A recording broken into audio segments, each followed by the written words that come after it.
Muy bien, buenas noches para todos una vez más, hermanos. Es todo un gusto, como siempre, poder compartir la palabra del Señor con ustedes. Y vamos a empezar recordando lo que hemos visto en todas estas series de enseñanzas. Si no estoy mal, si no me equivoco, hoy es la sexta enseñanza de esta serie de enseñanzas que tienen que ver con la vida matrimonial. Y quisiera recordar algunas de ellas, o al menos las ideas más importantes, repasarlas juntos, para que nuestra mente pueda hacer memoria de ellas, por supuesto, y que podamos también ver si hemos avanzado en nuestro matrimonio, si hemos podido hacer cambios o si estamos igual, ¿no? Porque la idea de toda enseñanza de la palabra es buscar el cambio del carácter, de la conducta, del corazón de nosotros los creyentes, ¿no? Entonces es importante hacer un repaso apuntando a no solo si hemos aprendido algo, sino también si ha cambiado algo. Eso es lo importante, si ha mejorado algo o incluso si ha desmejorado algo. Entonces, quisiera recordar que en las primeras lecciones hemos hablado acerca de cómo es de importante entender las diferencias que hay entre hombre y mujer en el matrimonio, entre esposo y esposa, con el fin de ver que en esas diferencias se puede lograr la complementariedad. Fuimos creados diferentes, bueno, iguales ante Dios, iguales en dignidad, pero fuimos creados con funciones, con roles muy diferentes que Dios asignó a cada uno, esposo y esposa. Y al entender estas diferencias entonces, y al ponerlas en práctica en nuestros hogares hoy en pleno siglo XXI, los hogares y los matrimonios pues van a prosperar. Tengo por lo menos aquí, tal vez hay más, pero tengo por lo menos aquí 5 de esas diferencias para complementariedad. Sé que hasta el momento hemos tratado, si no estoy mal, 2 o 3 de ellas apenas. Todavía quedan algunas pendientes por tratar, pero de eso se ocupará el pastor Andrés. Por ahora repasémoslas para poder recordar un poco esto. La primera diferencia es que el hombre fue creado primero y después fue creado Eva, o fue creada Eva. ¿No? Primero fue creado el hombre y después fue creada Eva. Y esa diferencia nos ayudaba a entender que Adán, al ser creado primero, es colocado como cabeza, como representante no solo de su hogar, ¿no? Sino de toda la raza humana. Y también es a quien se le concede el papel de liderazgo en la iglesia y de ese liderazgo bíblico, de ser quien instruya con la palabra a su esposa, ¿no? Ciertamente a Adán se le dio el mandamiento y él debía transmitírselo a su esposa, ¿no? Entonces eso implica el hecho de que Adán fue creado primero y después la mujer. Un segundo principio del que ya hemos hablado en estas enseñanzas es acerca de que la mujer es dada o traída al hombre, ¿no? Y no el hombre a la mujer. En ese sentido, vimos que la mujer debe entregarse o darse a la visión, al proyecto y al liderazgo del hombre, de su esposo. Vimos también un tercer principio, y, y es que, bueno, y creo que este no se ha todavía profundizado, está por verse, pero vamos a recordarlos.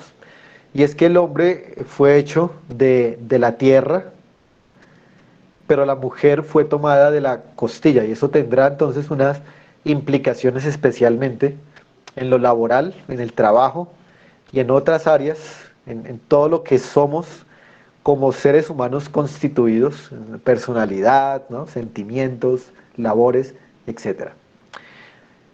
Y un quinto, o un cuarto, perdón, principio o diferencia es que el hombre fue herido para que a través de esa herida, pues su esposa surgiera, ¿no?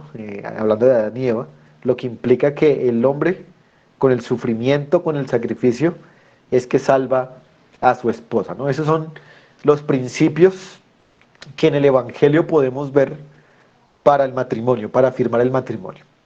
Ahora, luego de esto, recuerden que estamos haciendo un repaso, luego de esto, queridos hermanos, vimos la importancia de comprender la definición de lo que es un matrimonio. Y hablamos de que el matrimonio lo vemos en las escrituras como un pacto de compañía. Hay varios pasajes que hablan acerca de que al matrimonio entramos a través de un pacto, es decir, unas promesas que se hacen bajo juramento. Una promesa de que voy a acompañar a mi cónyuge por el resto de la vida y ese cónyuge me va a acompañar a mí por el resto de la vida y eso entonces me da entrada a una serie de privilegios y a una serie de responsabilidades. Esta relación de pacto que se hace delante de Dios y delante de testigos de manera pública es la que permite que el matrimonio sea la relación más importante, ¿no? Más elevada de todas las demás relaciones. Entonces, eso vimos también en cuanto a la definición del matrimonio, es un pacto de compañía. Pero también, luego de esto, vimos que habían unos enemigos que querían destruir y debilitar el pacto de compañía que en un matrimonio se hace. Vimos 5 de ellos. Quisiera refrescar la memoria de ustedes mencionándolos. Primero, vimos que un enemigo del pacto de compañía es el perdón retenido, es decir, no perdonar al cónyuge. 2, vimos que otro enemigo del pacto de compañía era la abstinencia sexual. 3, vimos que la comunicación deficiente es un enemigo del pacto de compañía también. Vimos también que el enojo injusto y duradero es también un enemigo del pacto de compañía. Y en quinto lugar vimos que el abandono voluntario de la adoración familiar es un gran enemigo también del pacto de compañía. Eso lo vimos como parte de esos enemigos que quieren debilitar precisamente al matrimonio y espero, hermanos, que siempre podamos tenerlos allí y meditar en ellos. Luego, en la última lección, que fue hace 8 días, si no estoy mal, o hace 15 días, bueno, estuvimos hablando acerca de una virtud que hace necesario, eh, o que se hace necesario más bien, dentro del matrimonio. Y esa virtud es la virtud del contentamiento marital, ¿no? Hablábamos un poco de lo que era el contentamiento, pero específicamente hablamos en esta última reunión de cómo nosotros debemos estar contentos, primero con el rol que Dios nos ha asignado. Segundo, que debemos estar contentos con el rol que Dios le ha asignado al otro. Y tercero, vimos que Dios o que nosotros debemos estar contentos con los logros y con las cosas que el otro cónyuge hace a partir de su rol, ¿no? Hablamos de eso, de la importancia de tener contentamiento en el hogar. Entonces, hemos visto todo esto, hermanos, y hoy lo estamos repasando porque precisamente yo quiero decir que esta teoría es preciosa, es maravillosa, esta información bíblica es sublime, uno puede meditar en ella y puede hacer grandes logros en la vida cristiana a nivel intelectual, pero solamente es teoría, buena teoría, teoría bíblica, y solamente se convertirá en sana doctrina hasta que nosotros como matrimonios empecemos a poner en práctica todos estos principios. Recuerden, la sana doctrina no se trata solamente de tener una confesión de fe que es muy, digamos, exacta en sus proposiciones, sino que la sana doctrina se trata de que vivamos aquello que estamos profesando, que nuestra vida se acomode de acuerdo a toda esta maravillosa teoría que nosotros hemos visto. Así que, hermanos, yo les animo para que todo esto podamos, con la ayuda del Señor y con la asistencia de la gracia de Dios, vivirlo en nuestros matrimonios, arrepentirnos continuamente de lo que no hacemos y con la gracia de Dios hacer lo que debemos hacer. Bueno, muy bien. Después de haber visto este repaso, hermanos, en la noche de hoy, como ustedes habrán observado, en la publicidad que envié al grupo de WhatsApp, vamos a hablar acerca de cómo el Evangelio, de cómo el Evangelio, especialmente como la persona de Cristo, es el poder y el ejemplo para afirmar los matrimonios. Y ciertamente el propósito, ¿no? La meta de este estudio de parejas que decidimos hacer era ese, ¿no? Cómo el Evangelio puede afirmar los matrimonios de la congregación. Ustedes saben que pasamos por un periodo de COVID que agravó la convivencia familiar, pero también el pecado mismo de nosotros es el responsable, ¿no? No podemos culpar solamente a las circunstancias, sino que es nuestro propio pecado y nuestra falta de convicción lo que nos ha llevado a un deterioro en algunos o en varios matrimonios de nuestra congregación. Y por eso es importante recordar aquí lo que hace el Evangelio, lo que hace Cristo para afirmar nuestros matrimonios. Ahora, hermanos, para empezar quisiera decir lo siguiente, y es que nosotros a veces quisiéramos, cuando tenemos una lucha en alguna área de nuestra vida, tener una verdad reveladora, ¿no? Una verdad caída del cielo mismo, algo, algo altísimo, algo sublime, algo maravilloso, algo impactante, que haga que nuestra conducta y nuestra lucha en particular pueda ser transformada, ¿no? Algo que nos atropelle, algo que nos atropelle y nos dé un cambio. Y hasta que eso no suceda, pensamos nosotros, hasta que no venga una enseñanza que realmente me abofetee, me cambie, pues hasta ese día no podré realmente hacer los cambios que tengo que hacer. Cuando tenemos dificultades en el matrimonio, cuando no tenemos convicciones en cuanto a ciertas cosas en el matrimonio, estamos esperando eso mismo, ¿no? Una verdad que Dios baje, que se aparezca ahí en nuestra habitación y nos diga, bueno, esta es una verdad suprema, tienen que hacer esto y esto y esto, y que nosotros proclamemos al Señor gloria, aleluya, y que aparezca una muchedumbre de ángeles cantando también gloria a Dios en las alturas. Bueno, pero realmente la verdad que nosotros necesitamos, la verdad que ha bajado del cielo, la doctrina más profunda de este universo, la revelación más gloriosa, el tema teológico más difícil, es y seguirá siendo por todos los años de nuestra vida el Evangelio. El Evangelio. Esa es la verdad teológica más profunda e importante que nosotros, hermanos y hermanas, tenemos para poder transformar nuestras vidas.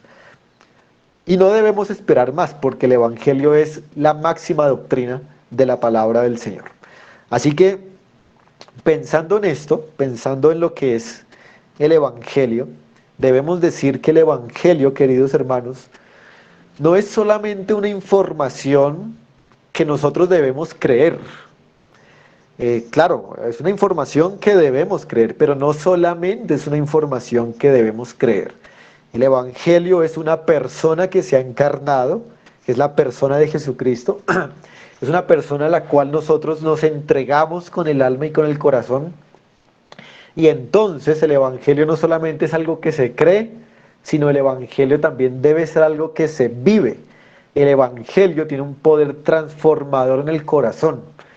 Y si una persona que dice creer en el Evangelio, debe estar siendo, por este mismo Evangelio que ha creído, siendo transformada. Y hermanos, no dudemos que una de las áreas en las que el Evangelio quiere transformarnos, en las que Cristo quiere transformarnos, es en el área matrimonial, de cómo ser esposos evangélicos y de cómo ser esposas evangélicas. Evangélico lo digo en el sentido de el evangelio, ¿no?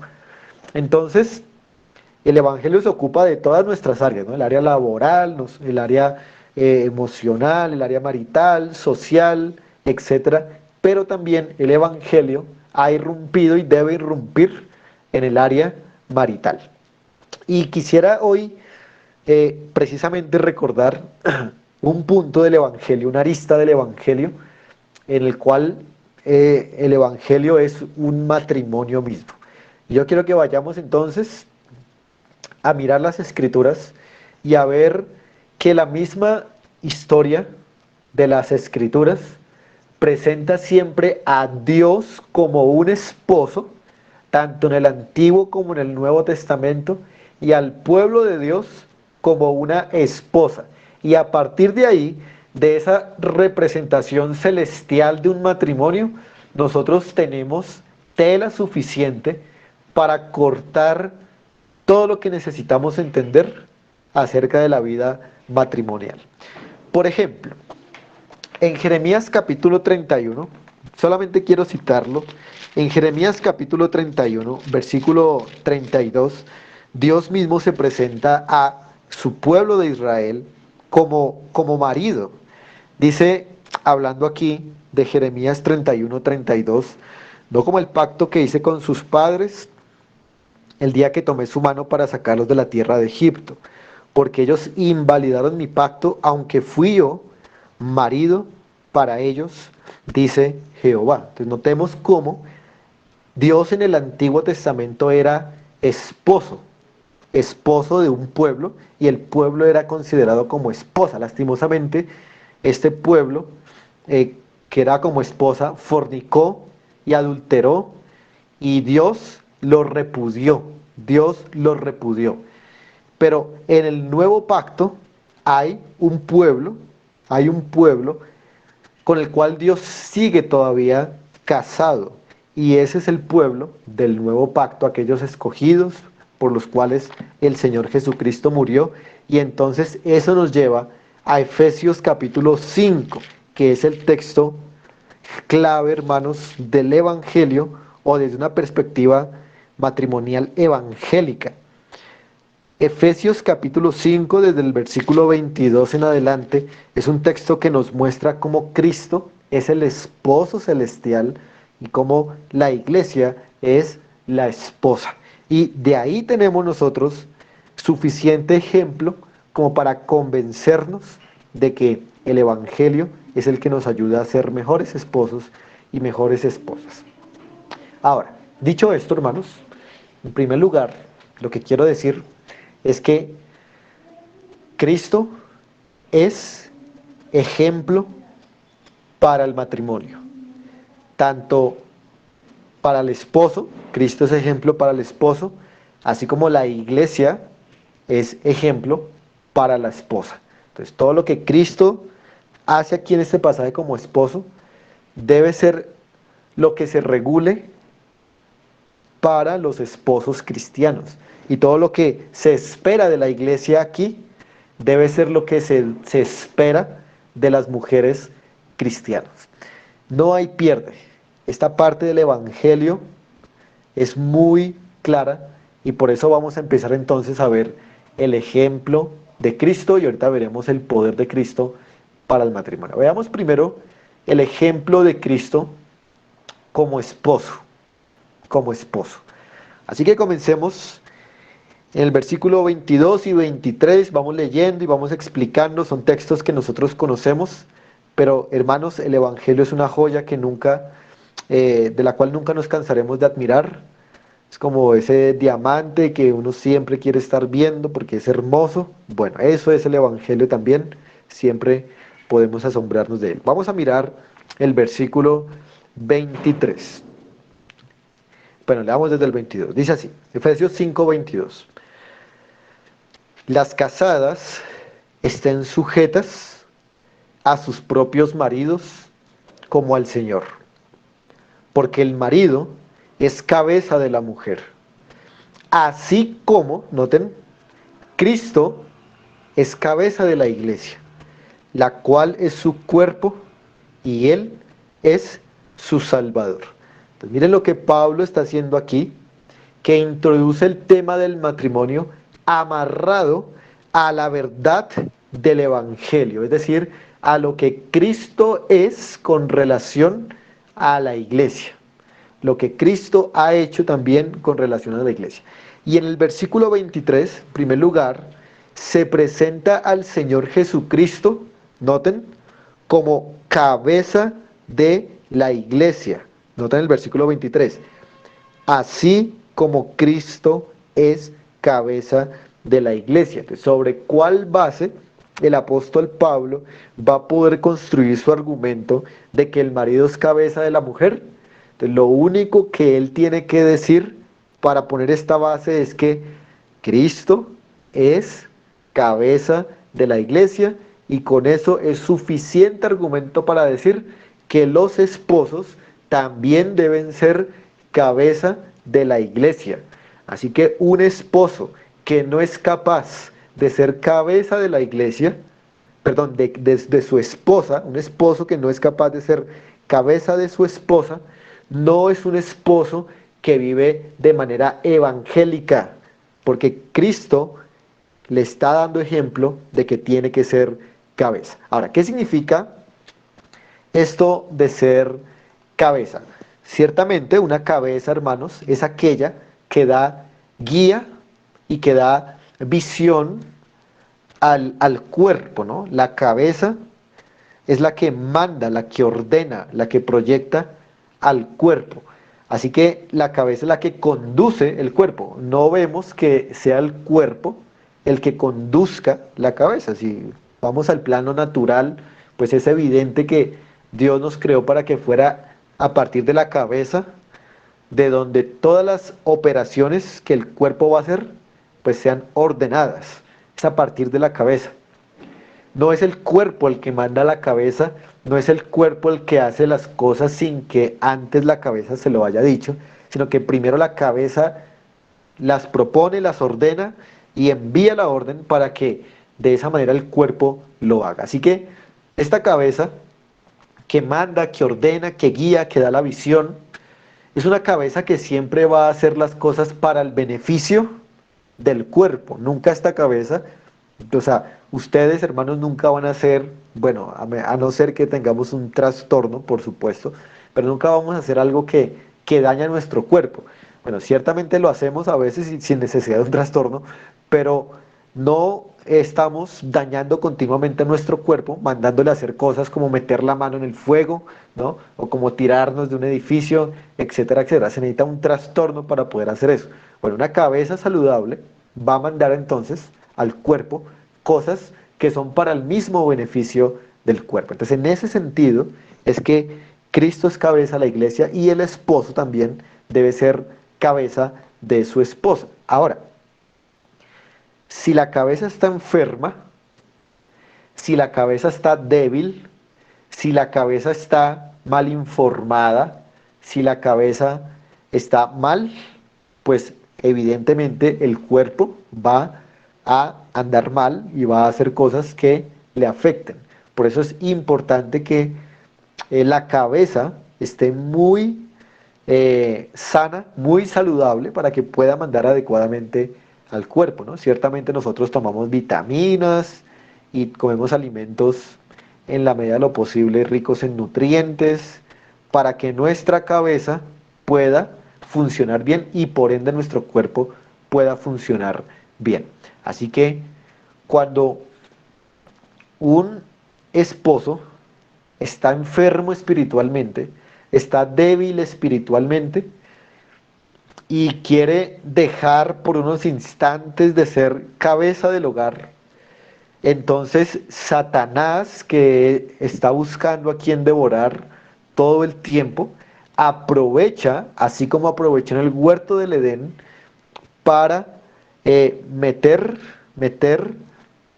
órdenes al cuerpo que no son lo que debería suceder.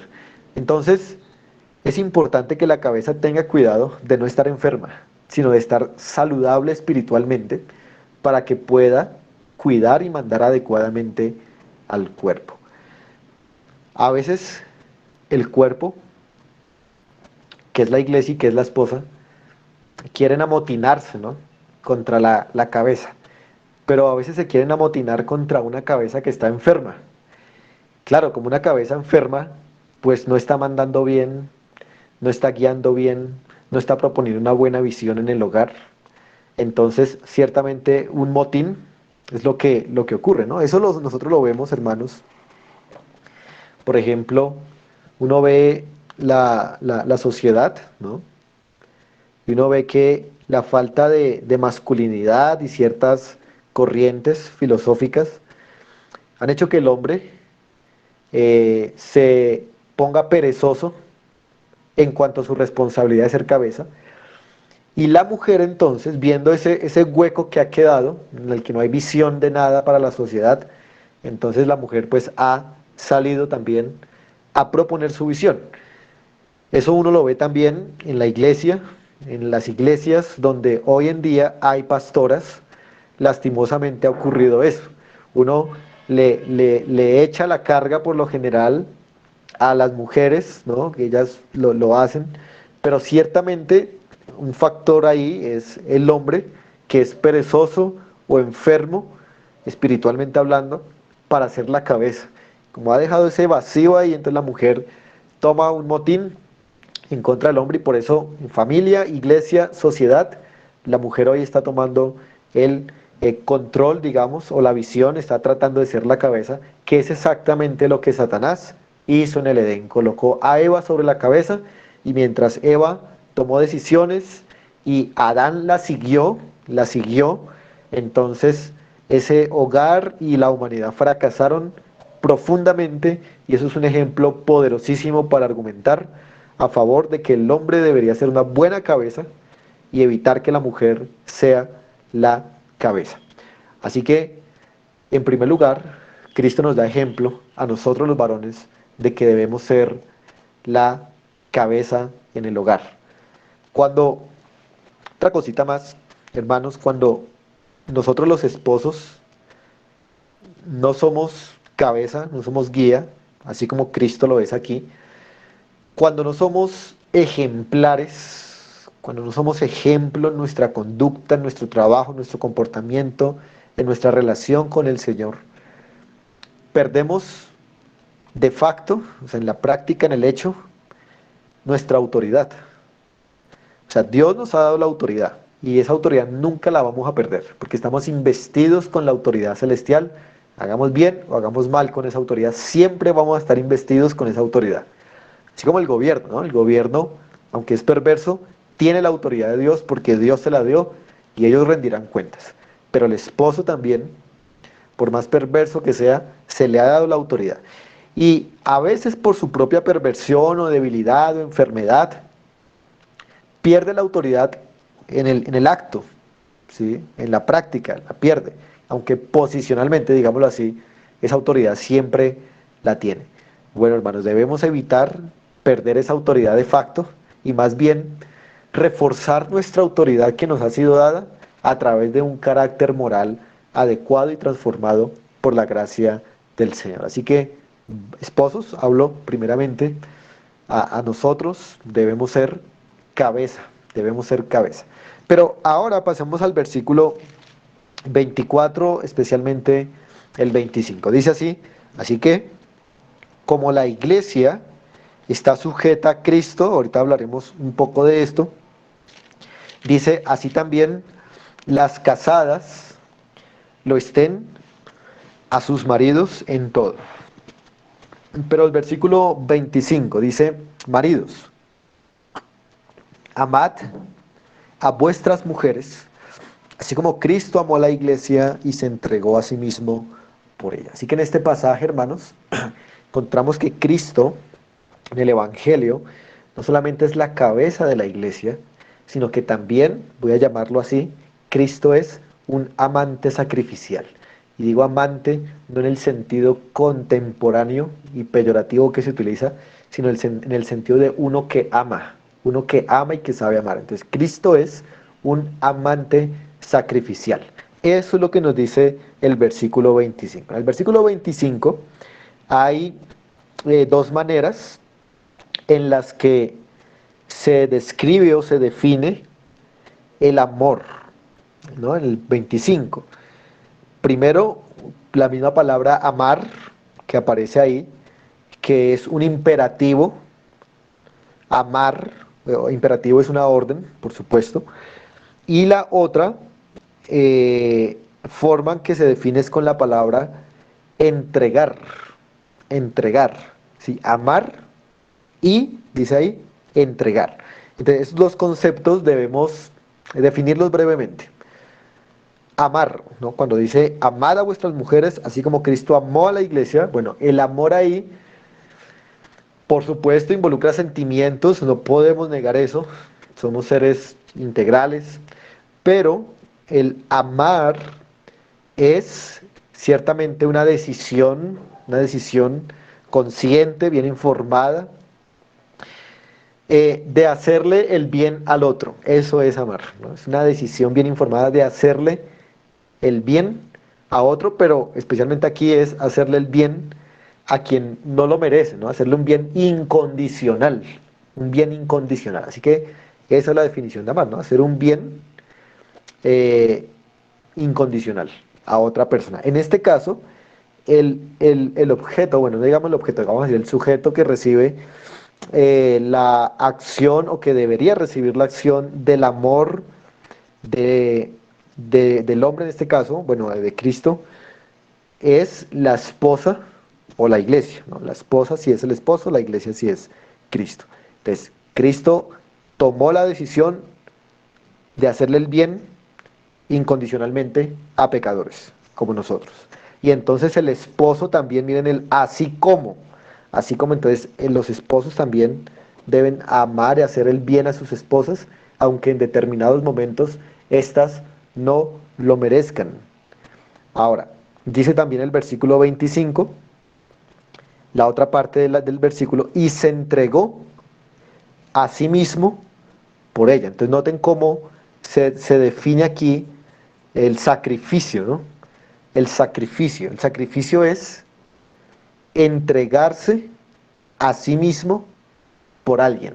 Eso es sacrificio. Entregarse a sí mismo por alguien. De manera que vemos que Cristo se entregó a sí mismo. No solamente tomó la decisión de hacerle el bien a alguien, sino que ese bien lo hizo por medio de entregarse totalmente a sí mismo. Entonces, ¿qué pasó con Cristo? Mira, ahí está el Evangelio. El Señor Jesucristo, teniendo toda la gloria, toda la riqueza, todo el honor, se hizo hombre. Dejó a un lado esta riqueza, esta gloria, este honor para encarnarse en la humanidad o para hacerse hombre, vivir una vida perfecta, por supuesto, bajo las humillantes condiciones que hay de esta parte, bajo el cielo, sufrir, tener sed, tener hambre, etcétera, etcétera, padecer además injurias, maldiciones, persecuciones y por supuesto lo peor de todo, la cruz a través de la traición de uno de sus propios amigos y discípulos, para después por supuesto resucitar y rescatarnos así. Entonces miren cómo Cristo se entregó y cómo el Evangelio mismo es lo que debería impulsar a los esposos a ser buenos esposos, a ser esposos sacrificiales, que realmente se sacrifiquen en todas las áreas de su vida por esa esposa que muchas veces, no siempre, por supuesto, no lo merece, no lo va a merecer porque finalmente somos pecadores. Así que, ¿cómo debe amar y cómo debe sacrificarse el hombre? Ciertamente debe el hombre sacrificar su tiempo, debe sacrificar su dinero, debe sacrificar sus hobbies, debe saber que ya no es soltero, que ahora es casado y que debe cumplir con los deberes de un esposo, las responsabilidades, los sacrificios. Ya no va de pronto a poder dormir como dormía antes. Bueno, hay un sacrificio, ¿no? Y tal vez el esposo maduro en el sentido de mucho tiempo, empieza a relajarse un poco, Pero ciertamente Cristo nunca se relajó, sino que hasta el fin de sus días fue un esposo entregado y sacrificial y amoroso. Y lo sigue siendo todavía para con su iglesia. Y entonces, hermanos, noten cómo el Evangelio una vez más nos muestra el camino a nosotros los esposos. Pero en tercer lugar, aquí en esta lista que estamos haciendo, ya vimos que es cabeza, ya vimos que es amante sacrificial. Y claro, hermanos, estamos siendo superficiales, ¿no? Superficiales, porque esto es el Evangelio, ¿no? Es algo profundo. Pero miren el versículo 26 y 27. Dice así el Señor aquí. Para santificarla, habiéndola purificado en el lavamiento del agua por la palabra, a fin de presentársela a sí mismo, una iglesia gloriosa que no tuviese mancha ni arruga, ni cosa semejante, sino que fuese santa y sin mancha.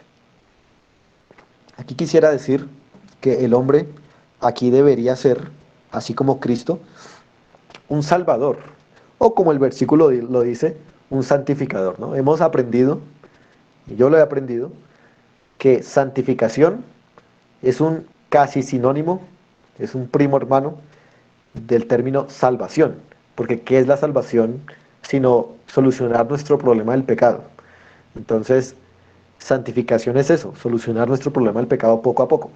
Así que Cristo es santificador o Cristo es salvador, como ustedes quieran decirlo, está bien.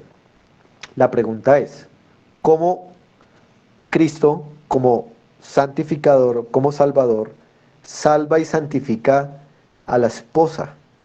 El versículo nos dice, por la palabra o en el lavamiento del agua por la palabra. Y ese por es por medio, ¿no? Es un por instrumental.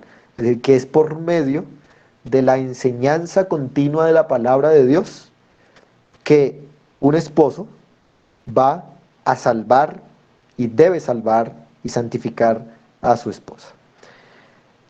Hermanos y hermanas, es la responsabilidad del hombre santificar, purificar, limpiar a la esposa para que ésta madure, ¿no? Eso es algo que hemos escuchado muchas veces, yo sé que sí, pero vuelvo hoy a recordarlo, y es que una esposa que, que es criticada por su esposo, ¿no? Uno escucha esposos que dicen, pero es que mi esposa tal, y mi esposa tal, y mi esposa tal. Esos esposos que dicen eso se están clavando un cuchillo ellos mismos. Se lo están clavando bien profundo. Porque la esposa es así, la esposa es así, porque el esposo no ha sido fiel en santificarla. Un esposo fiel en santificar a su esposa con la palabra verá sí o sí, los frutos en su esposo. Pero un esposo perezoso en santificar a su esposa con la palabra tendrá quejas y críticas acerca de su esposa. Así que, esposos, santifiquemos a nuestras esposas con todas las herramientas que nosotros ya hemos hablado en otras ocasiones, para que nuestras esposas sean no conformadas a lo que nosotros queremos, claro que no, sino conformadas al modelo que ellas tienen también en las escrituras. La enseñanza de la palabra de Dios por boca de un esposo es poderosísima. Incluso a veces será más eficaz que la palabra enseñada un domingo para limpiar. Porque la enseñanza de un esposo para una esposa es mucho más particular por cuanto en el púlpito uno no puede decir cosas como, bueno, la hermana fulanita, este mensaje es para usted, hermana, mire, vamos a hablar por causa de su situación, escuche esta palabra, las aplicaciones son para usted. No, porque eso es bochornoso e inadecuado. Pero el esposo ciertamente puede hacer eso en casa. Mira, esposa, te voy a decir este versículo y esto es para ti y estas son las aplicaciones que voy a hacer para ti hoy. Y eso es eficaz por cuanto es palabra de Dios y la palabra de Dios es poderosa. Así que hermanos, debemos nosotros trabajar fuertemente en la santificación de nuestra esposa por medio de la palabra del Señor. Por eso está claro que nosotros no solamente somos los que traemos la provisión, que eso no es todo el papel que tenemos que desempeñar, sino que al final lo que va a importar es, como este versículo lo dice en el 27, cuántas arrugas y cuántas manchas nosotros le quitamos. Claro, hay que trabajar, pero cuántas arrugas y cuántas manchas le quitamos. Cuán santa es nuestra esposa, es lo que el Señor nos va a demandar, y eso, hermanos, es algo que debemos meditar. Ahora, en cuarto lugar, versículo 28, ya hemos visto que el esposo es cabeza, así como Cristo, que el esposo es amante sacrificial, que el esposo es salvador o santificador con la palabra, y que el esposo, vamos a ver versículo 28 y 29, a ver qué nos dice. Dice así: así también los maridos deben amar a sus mujeres como a sus mismos cuerpos. El que ama a su mujer, a sí mismo se ama. Porque nadie aborreció jamás a su propia carne, sino que la sustenta y la cuida, como también Cristo sustenta y cuida, por supuesto, a la iglesia. Entonces, aquí podemos decir que Cristo, además, como dijimos, de ser un amante sacrificial, es un amante sustentador y protector. ¿Cómo es Cristo en el Evangelio con su iglesia? ¿Cuál es la relación que Él tiene para con ellos? Cristo les sustenta y Cristo les cuida.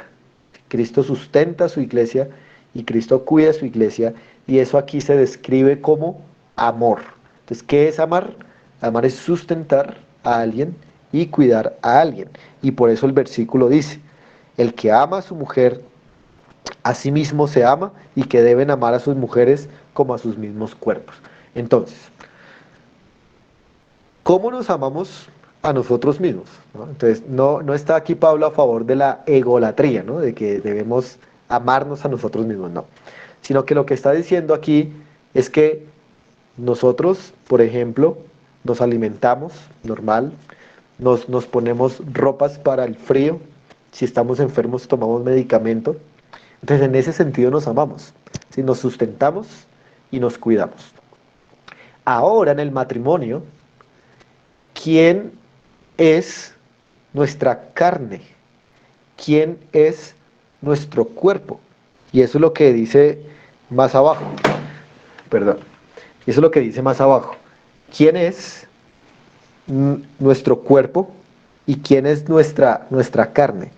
Nuestro cuerpo y nuestra carne, ahora que estamos casados, es nuestra esposa. Ya nuestra carne y nuestro cuerpo no es solamente sino que nuestro cuerpo y nuestra carne es nuestra esposa. Así como no aborrecemos a nuestro propio cuerpo y a nuestra propia carne, sino que lo sustentamos y lo cuidamos, es un deber también sustentar y cuidar ese nuevo cuerpo y nueva carne que ahora se ha unido a nosotros, con la cual somos uno solo, de sustentarle y de cuidar. Ahora, ¿qué significa estos términos de sustentar y cuidar que ustedes pueden encontrar ahí? Bueno, estos dos términos, por ejemplo, el de alimentar, significa llevar a una persona hacia la madurez. Eso significa la palabra griega allí, llevar a una persona hacia la madurez. De manera que los esposos deben llevar hacia la madurez a su esposa. Pero también el término cuidar que aparece ahí es un término que se explica a través de una gallina que está empollando y cuidando a sus huevitos y a sus pollitos. Es esa protección y ese cuidado bajo esa gallina que esos pollitos están recibiendo. Eso significa la palabra cuidar aquí. Ciertamente es lo que hace Cristo. Cristo nos alimenta para llevarnos a la madurez y Cristo nos cuida bajo sus alas como una gallina a sus polluelos. Eso mismo es lo que tiene que hacer el esposo para con la esposa. Tiene que sustentarle, de manera que aquí está implícitamente que lo que hemos dicho y lo que enfatizamos mucho, hermanos, y es que el varón, el esposo, es quien debe sustentar. Noten que aquí por ninguna parte aparece que es la mujer la quien debe hacerlo, sino que es el hombre quien debe sustentarle a ella. Es el hombre quien debe proveerle a ella, no solamente como vimos ya lo espiritual, sino también todo lo material. Es responsabilidad de él sustentarle. Y él no puede decirle a ella, mandarle a ella, aconsejarle a ella que ella sea la que sustente siquiera alguna parte del hogar, sino que todo el sustento debe ser por parte de él. Y si el sustento de él no alcanza, ciertamente se puede presentar esa providencia, que el sustento de él no alcance, no debe ser la primera opción en la lista que la esposa salga a trabajar. Esa no debe ser la primera opción en la lista. De hecho, creo yo, con base en estos versículos, que esa no debe ser una opción en la lista, ni siquiera debe ser la última opción en la lista. Debe estar fuera de esa lista, que el esposo permita, mande, aconseje o no haga nada, no impida que su mujer termine trayendo también sustento al hogar, porque eso es responsabilidad de él. Es el que debe tener la carga, él es el que debe sentir esa presión, él es el que debe tener esa convicción de que él debe traer el sustento y no permitir que su mujer trabaje bajo ninguna circunstancia. Pero también debe cuidarla, por supuesto, y esto es protegerla de mentiras, protegerla precisamente de las falsas promesas de Satanás, protegerla de las filosofías de hoy como el feminismo, que se ha metido de manera muy, muy sutil en las mentes de muchas de nuestras amadas hermanas. Ahora, hermanos, recuerden, hasta aquí hemos dicho que así como Cristo es cabeza, el esposo debe ser cabeza. Así como Cristo es amante sacrificial, el esposo es amante sacrificial. Así como Cristo es salvador o santificador, el esposo debe ser salvador y santificador. Y así como Cristo es cuidador y sustentador, así también el esposo debe ser cuidador y sustentador. Bueno, muy bien. Ahora, vamos a mirar eh, cómo es que debe ser la iglesia ahora o cómo es la iglesia en el Evangelio. Ya hemos visto cómo es el esposo en el Evangelio, según el ejemplo de Cristo.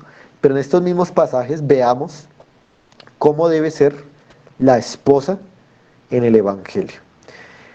Y vamos a ser un poco más breves. Quería especialmente hablar a los esposos. No creo que hablemos especialmente del segundo punto, porque creo que pues por el tiempo no alcanzaría. Pero sí permítanme hablar de cómo el Evangelio, aquí en estos versículos, ejemplifica lo que la esposa debe hacer. Volvamos al versículo 22.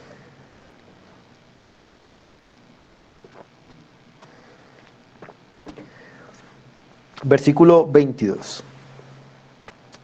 Dice el versículo 22 de Efesios 5, el versículo donde estamos, así: las casadas estén sujetas a sus propios maridos como al Señor. Porque el marido es cabeza de la mujer, así como Cristo es cabeza de la iglesia, la cual es su cuerpo y Él es su Salvador. En estos dos versículos, queridos hermanos y especialmente hermanas, vemos que el papel que se le ha asignado a la mujer es uno de, dice ahí, estar sujeta a su propio marido, así como están sujetas al Señor. Y que ellas, en el versículo 23, no son cabeza, sino son cuerpo. Así como la iglesia nunca podría ser, podría ser Cristo, ¿sí? Así como ha pretendido el catolicismo con el Papa, así tampoco la esposa puede ser cabeza, sino que es un papel que le ha sido asignado a el esposo. Ahora, ¿qué significa que la esposa sea sujeta a Cristo? Bueno, dos cositas. Primero, Noten que no se le está diciendo a los hombres aquí, hombres, sometan a sus esposas, no dice eso, de manera que el hombre no tiene ningún derecho en someter a la fuerza a la esposa, sino que la sumisión es algo que se le manda a la mujer, por lo cual ella voluntariamente, por obediencia a su Señor Jesucristo, debe someterse a su esposo. Ahora, ¿qué significa someterse a, al esposo? Sumisión o someterse significa, en términos muy sencillos, reconocer que ese hombre con el que estás casada o con el que te vas a casar, no sé, es quien Dios designó como tu cabeza para que le seas una ayuda idónea y para que te rindas a su visión y a su mismo proyecto. ¿Listo? Eso es, reconocer que este hombre con el que estás casado o te casaste es la autoridad que Dios puso. Así como reconocemos que el gobierno es el que Dios puso, el que sea el gobierno que sea, asimismo, el esposo, el esposo es el que Dios puso para esa esposa. Y su misión es eso, ese reconocimiento de que la autoridad la tiene él, porque Dios lo invistió con esa autoridad y por lo tanto yo debo seguirle, yo debo rendirme a su proyecto, a su visión y a lo que el Señor está mostrando para él. Y por eso ella debería estar contenta, gozosa y tener satisfacción en que está haciendo que Dios sea más glorificado y en que ella está siendo menos glorificada. Y ese es el punto aquí, ¿no? Que nosotros queremos nosotros ser más glorificados y Dios menos, ¿no? Y el punto aquí es que Dios sea más glorificado y nosotros menos glorificados. Versículo 26, versículo 26. En el versículo 26, una vez más, encontramos que la iglesia es la que es santificada, noten ahí. La iglesia es la que recibe, ¿no? La que recibe de parte de Cristo la santificación, la purificación y la enseñanza de la palabra. Por eso, bien Pablo dijo que las mujeres aprendan, ¿no? Pregunten. Precisamente eso es lo que se ve aquí. ¿Cuál es el papel de la mujer? El papel de la mujer es aprender y preguntar. No está mal que una mujer estudie teología, no está mal que una mujer se prepare, no está mal que una mujer conozca la palabra del Señor, el contexto de la iglesia local, eso no está mal, eso es algo bueno, ¿no? Y el hombre debería ayudarle. De hecho, por ejemplo, estaba pensando en que, eh, bueno, escuché a alguien de que cuando se consigue un trabajo, ¿no? Un hombre consigue un trabajo y se van a un lugar, a un cierto lugar, el hombre sale y tiene la oportunidad de ir a congregarse o a escuchar la palabra o asistir a grupos y de pronto no le deja esa facilidad a la mujer, ¿no? No le da esa facilidad a ella. Y eso está mal. Él debería ver todas las opciones, incluso conseguir una nueva casa, un arriendo, todas estas cosas, esas decisiones, en las que él pueda ver que su esposa sea beneficiaria de las enseñanzas, de las reuniones, de las actividades que su iglesia local haga. Porque si se la lleva lejos, a donde sea su trabajo, ella ciertamente no va a poder crecer, ¿no? Así que ella debe aprender, ella debe preguntar, ella debe estar en continuo crecimiento. Y en el versículo 29 vemos cuál es el papel aquí de la iglesia, y es que la iglesia es la que es cuidada, la iglesia es la que es sustentada, la iglesia es la que es protegida y no viceversa. Y eso es exactamente lo que la esposa debería ser. Ella debe ser cuidada, ella debe ser protegida, ella debe estar feliz con que su esposo la sustente y la cuide. Así que hermanos y hermanas, debemos representar bien a Cristo y a la iglesia por medio de nuestros matrimonios. Si tú, hermano, si tú, hermana, eres verdaderamente evangélico, y lo digo no en el sentido evangélico para referirme a grupos carismáticos o pentecostales, sino si tú eres evangélico en el sentido de que sigues a Cristo, a su evangelio, entonces deberías tener estos roles que son muy evangélicos, porque Cristo mismo es así. Así que la relación de Cristo y la iglesia marca la relación del esposo con la esposa. Y eso entonces, hermanos, debe ser suficiente para nosotros. Así que este primer punto, ya voy a concluir, este primer punto era el ejemplo, ¿no? Para poder afirmar nuestro matrimonio. Entonces en el Evangelio, miren, hay un gran ejemplo de lo que debe ser un matrimonio cristiano. Allá debemos apuntar. Necesitamos de la gracia del Señor sin ninguna duda. Necesitamos de la asistencia del Espíritu. Necesitamos de la cruz continuamente en la cual limpiar nuestros pecados y hallar nuevas fuerzas para poder ajustar y ajustar y ajustar cada vez más nuestros matrimonios, ¿no? Recuerden que con el paso del tiempo todo empieza a desgastarse y hay que volver a ajustar, ¿no? Por ejemplo, yo ando en mi bicicleta y cada vez que ando y ando y ando, los frenos se ponen un poco más largos y hay que reajustarlos. Y cuando se reajustan, quedan muy bien y uno se da cuenta de lo mal que estaba hasta que lo ajustó. Entonces, hermanos, yo les animo a que puedan hacer los ajustes, a seguir haciendo los ajustes con la ayuda del Señor para todas estas cosas que se requieren. Hermanos, ha sido un placer estar con ustedes. Les envío un saludo y que el Señor les conceda feliz noche a todos.